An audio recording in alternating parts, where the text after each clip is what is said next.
6 wheels. 6 wheels. And that's not even the most interesting thing about what you're looking at right now. Most motorhomes are designed around compromise. Shrink the living space to fit the road, hide the engineering behind a boxy shell, make it functional, and call it a day. Whoever imagined this concept decided that wasn't good enough. They started somewhere completely different. They asked, what if the vehicle looked like it belonged on the road the way a fighter jet belongs in the sky? What if a motorhome made other vehicles feel small instead of the other way around? Now, before we go any further, full transparency the way I always give it, what you're looking at is an AI-generated concept design. It doesn't exist on any factory floor. No manufacturer built it, no dealer is selling it, no one is taking deposits. It is pure imagination, engineered in pixels, not in steel. And that is exactly why it's worth a serious breakdown, because when a designer has zero constraints, zero production budgets, zero regulatory sign-offs to worry about, what they choose to include tells you everything about where design wants to go, even when the real world hasn't caught up yet. Here's what we're doing today. Full walk-around of the exterior, then we're going to break down what I think is happening inside based on what we can see from the outside, then the powertrain logic, and finally my honest verdict.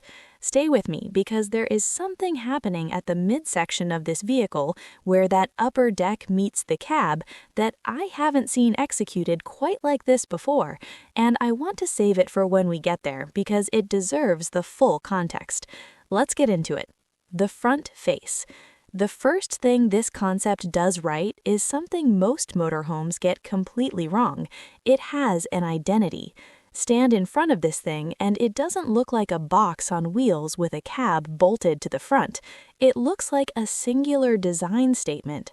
The front face is structured, angular, and aggressive in a way that reads almost military, but it's softened by those swept LED headlight signatures that curve inward toward the grille. That combination, hard geometry with light tracing soft curves through it, is what gives the front face its character. It's the difference between looking tough and looking designed. Those headlights are doing real work beyond looking impressive, by the way. That inward sweep creates a visual funnel toward the center grille, which is wider and taller than you'd typically see. In a real-world engineering scenario, that grille volume matters enormously for thermal management on a vehicle this heavy. A 6-wheel platform carrying a full twin-deck structure needs serious cooling capacity. The designer seems to have understood that and made it part of the design language rather than hiding it behind a panel. The badge centered on that grille, clean, geometric, almost aerospace in its simplicity, sells the story that this is a purpose-built machine, not an adaptation of something else. This thing was designed to be exactly what it is. The side profile. This is where it gets really interesting. The side profile reveals the full ambition of the concept, and it is substantial. Based on the proportions relative to those tires, which I'll get to in a moment, we're looking at something in the range of 30 to 35 feet in overall length. That's not a stretch, that is the intended scale. The cab section up front is proportioned like a heavy-duty pickup truck that's been reimagined with cleaner geometry. The A-pillars angle sharply, the cab glass is wide and high, giving the driver visibility that feels almost panoramic from outside. Then, behind the cab, the living module begins, and this is where the concept fully breaks with convention. Rather than a single-story box, the designer has stacked two distinct levels.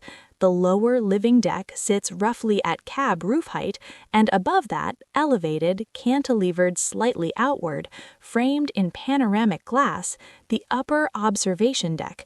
I'll come back to that upper deck specifically because the way it's executed structurally deserves its own moment. The glass running along both levels of the living section is substantial. On the lower deck, you're looking at what appear to be wide horizontal panels, 3 or 4 separate windows on the visible side, and on the upper deck, a near continuous glass band that wraps the entire perimeter. In terms of natural light in the living space, that glass area is extraordinary. Most motorhomes feel dark inside because manufacturers balance glass against thermal efficiency and structural stiffness. In a concept with no such constraints, they went all in, and it shows. The body panels below the glass on both levels use a combination of flat armor-style surfaces and subtle geometric faceting, like the surface was folded rather than curved. Light plays across those facets as the viewing angle shifts, which gives the panels a sense of depth that flat bodywork simply doesn't. Those blue LED accent lines that trace horizontally along the rocker panels and cab body are pure drama, yes, but they're also serving a visual purpose. They anchor the eye and enforce the horizontal read of the vehicle. On something this tall, you need those horizontal lines to keep the proportions feeling grounded rather than top-heavy. Wheels, tires, and stance. Let's talk about the 6-wheel configuration, because this is the most structurally ambitious thing about this concept, and it's not just for show. The rear 4 wheels are set as a dual rear axle tandem pair, the kind of configuration you see on serious off-road expedition vehicles and heavy transport equipment. The front pair are wide-stance off-road tires with the same aggressive tread pattern. All 6 tires are massive. We're talking something in the 37 to 40-inch diameter range based on proportion, the kind of rubber that in the real world is specified when you need to cross terrain that would swallow a standard RV whole. The wheel design itself is clean, spoke-based, matte black, letting the tire be the visual statement rather than a flashy rim. That's a confident choice. It says the capability is real, not performed. And the ride height this stance delivers? Substantial. From ground to the base of the lower living deck looks to be somewhere around 4 feet of clearance. That is legitimate off-road geometry. This concept isn't imagining highway cruising, it's imagining the places roads don't exist. The elevated upper deck, and the detail I promised you. Okay, here's the moment I teased at the top. Look at the upper observation deck, specifically at how it meets the body of the vehicle. It doesn't just sit on top, it cantilevers outward on the driver's side, extending beyond the lower body line with what appears to be a glass-railed open platform or terrace integrated into the near side. That's not a skylight. That's not just a design flourish. That is an outdoor deck on a motorhome. Let that settle for a second. The upper module appears designed so that a portion of its floor extends as an accessible terrace, protected by that glass railing visible in the render, which would mean if this concept were ever realized, you could stand on an elevated open-air deck at the top of this vehicle and look out over any landscape you've driven into, a mountain pass, a desert plain, a coastal bluff at sunset. I've analyzed a significant number of concept motorhomes. Fixed rooftop observation decks are not new. They've appeared in concept renders before. But the structural integration here, the way the upper module is shaped as a unified aerodynamic form with the terrace folded into it, is executed with a level of sophistication that elevates this beyond a gimmick. The roofline of that upper module sweeps cleanly, the glass wraps the corners, and the overall silhouette reads as a single cohesive form rather than an add-on. That detail, that outdoor elevated terrace integrated into the top of the living module, is the one thing on this concept I find most genuinely forward-thinking. The exterior is one of the more compelling concepts I've had the chance to break down, but honestly, the exterior is the setup. What I think is happening inside is where this story really develops. Now, there are no published interior renders for this concept, which means what we're about to do is detective work. I'm going to read the exterior, the proportions, the design philosophy, and construct the most logical interior this vehicle's bones could support. This is actually my favorite thing to do, because the exterior of a well-designed concept tells you almost everything about the intent of the interior if you know what to look for. Overall layout logic. Working from the proportions visible externally, the living section of this concept appears to span roughly 20 to 24 feet behind the cab. Split across 2 levels, you're potentially looking at 400 to 500 square feet of total floor space, which for context is comparable to a small studio apartment, except this apartment has 6 wheels and goes off-road. The lower level would be where the primary daily living functions live. The upper level, given the panoramic glass and terrace, reads clearly as a premium observation and lounge space, not utility space.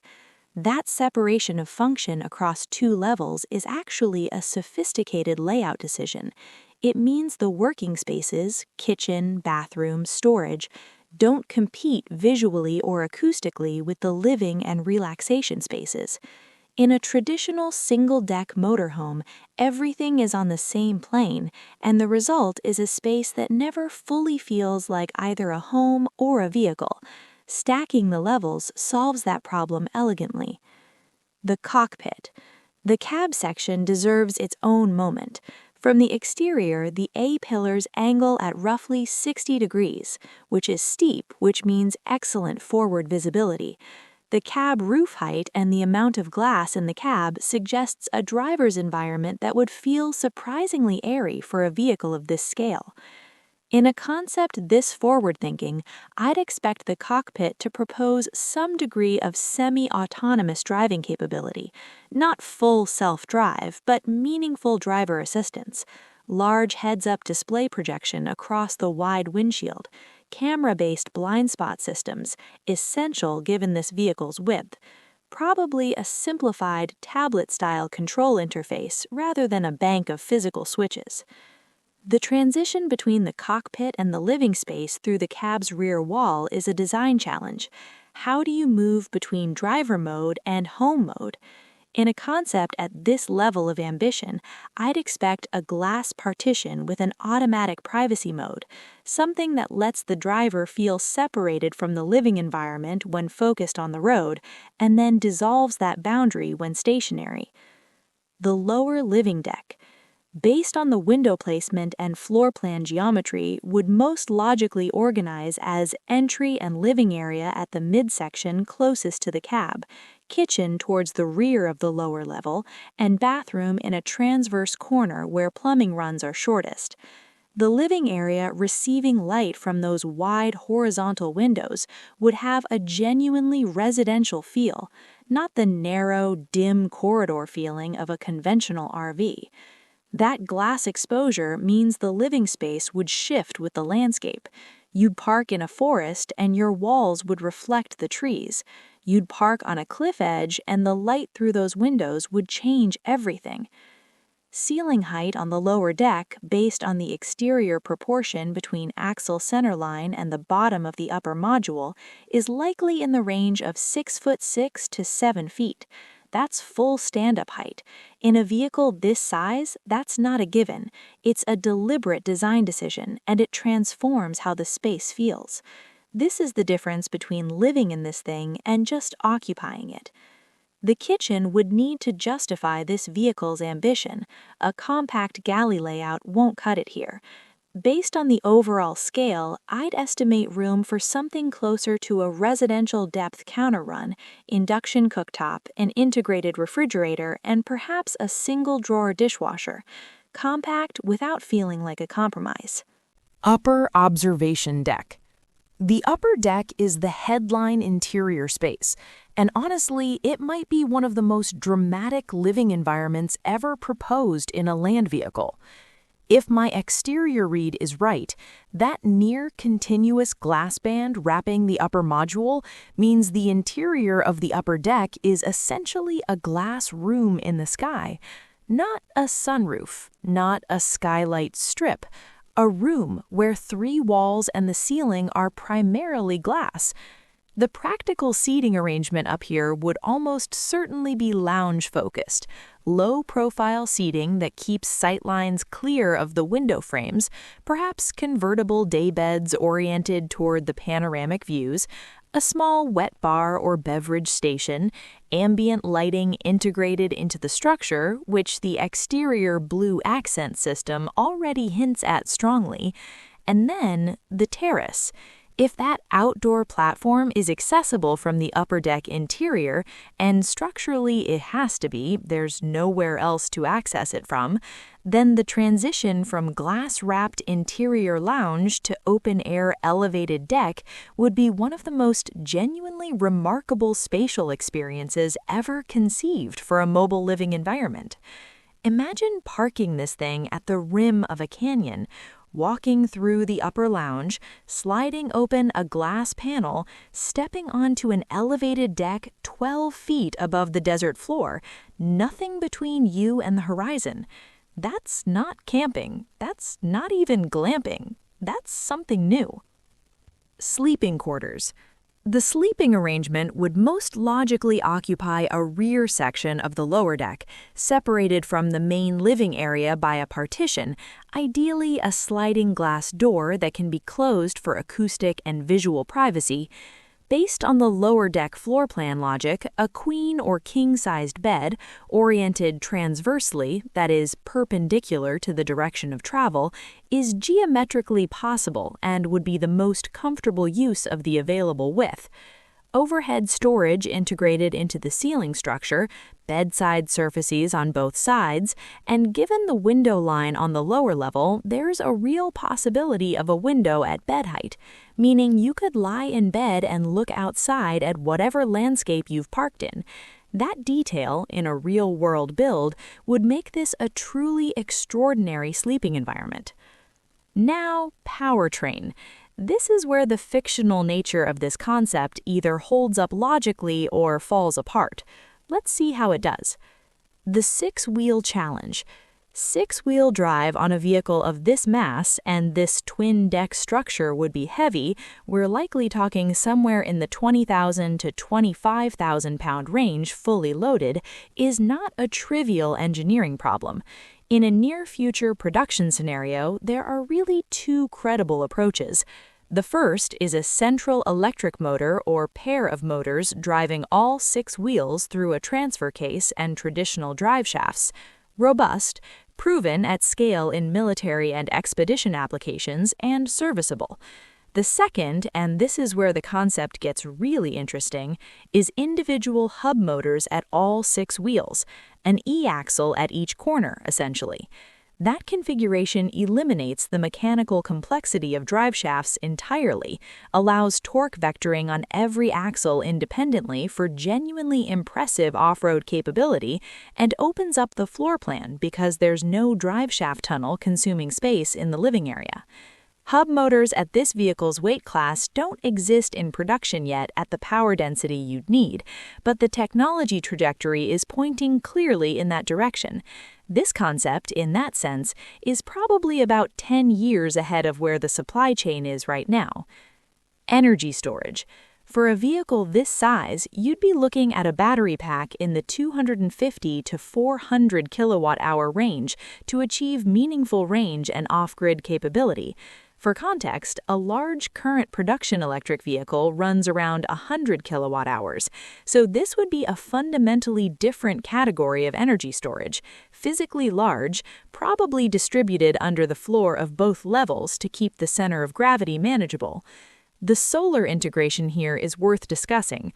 That upper deck roofline is flat enough and large enough that a meaningful solar array could be integrated into its surface. Based on the visible roof area, you might be looking at 2 to 4 kilowatts of peak solar generation. Not enough to drive the vehicle, but absolutely enough to run climate, lighting, appliances, and entertainment systems for extended periods off-grid.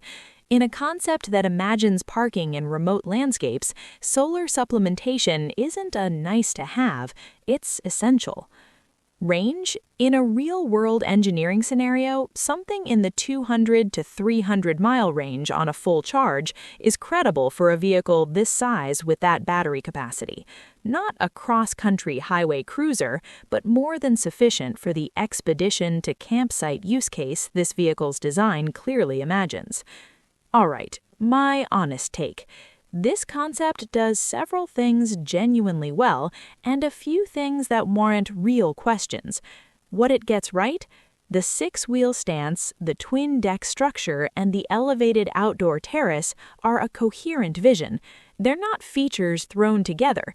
They're expressions of the same underlying idea, a vehicle that takes the concept of a mobile home seriously enough to actually compete with architecture. The terrace alone is the kind of idea that once you've seen it, makes every conventional motorhome feel like it's missing something obvious. The exterior design language is disciplined. The blue accent lighting, the angular body panels, the massive tires, these could easily read as a mood board of cool stuff without a unifying design idea. But there is a unifying idea here.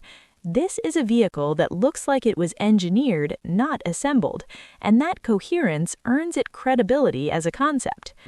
What I'd question? The upper deck cantilever, that lateral overhang on the driver's side, is structurally ambitious to a degree that would require serious engineering in a real build. The torsional loads on a cantilevered structure at that height on a vehicle traversing rough terrain would be significant. In the concept, it looks extraordinary. In a real manufacturing scenario, it's the detail that would send the engineers back to the drawing board first. I'd also raise a question about aerodynamics at highway speed. The twin-deck blunt upper profile, while visually stunning, is not optimized for drag. In a real-world build, highway efficiency, which matters enormously for battery range, would likely push toward a more tapered upper module rear. Not a deal-breaker, a refinement. One thing, the glass on the lower living deck, those horizontal windows, I'd push for continuous glass across the full length of the lower module, eliminating the body panels between them. The upper deck nearly achieves this with its near-continuous band. If the lower level matched that ambition, the spatial experience of the interior would be exceptional in a way that's currently being held back by conventional framing logic. Here's what I keep coming back to with concepts like this one. The most interesting thing isn't the individual features, it's the attitude. This design treats a motorhome as a vehicle that should aspire to the same level of design ambition as any luxury automobile or architectural space. That attitude is rare, and whether this specific concept ever leaves the render stage, it won't, and that's fine. The design thinking it represents is pointing somewhere real. This is a fictional concept. It's AI-generated, built in imagination, not in steel, and it's still one of the most architecturally serious mobile living concepts I've had the chance to analyze. That's not nothing. Here's my question for the comments, and I genuinely want to hear this.